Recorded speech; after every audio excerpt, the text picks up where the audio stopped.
नमस्कार, सार्वमंथन न्यूज महाराष्ट्रमध्ये आपलं स्वागत. पाहुयात आजची सविस्तर बातमी.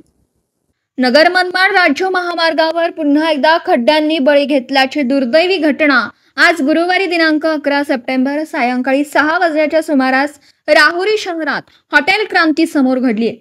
नितीन बापूसाहेब ढोकणे वय वर्ष 32 राहणार राहुरी फॅक्टरी हे आपल्या डिस्कवर दुचाकी MH16 BJ 4829 वरून राहुरी फॅक्टरीकडे जात असताना अचानक रस्त्यावरील खड्ड्यांमुळे अपघात झाला. अपघातानंतर त्यांच्या डोक्यावर व अंगावरून अज्ञात वाहन गेल्याने त्यांचा जागीच मृत्यू झाला. या अपघातामुळे ढोकणे कुटुंबावर शोककळा पसरली होती. त्यांच्या पश्चात आई वडील पत्नी आणि 2 लहान मुली असा परिवार आहे. अपघाताने परिसरात हळहळ व्यक्त करण्यात येते. नगर मनमाड राज्य महामार्गावरील खड्ड्यांमुळे गेल्या काही वर्षात अपघातांची संख्या झपाट्याने वाढली आहे. तर गेल्या आठवड्यापासून खड्ड्यांमुळे 6 जणांचा अपघातात मृत्यू झाला. या घटनेनंतर स्थानिक नागरिकांमध्ये संतापाची लाट पसरली असून प्रशासनाच्या निष्क्रियतेवर सवाल उपस्थित केला जातोय. महामार्ग की मृत्यू मार्ग असा सवाल आता नागरिक विचारू लागलेत. सार्वमंथन न्यूज महाराष्ट्र, राहुरी, अहिल्यानगर.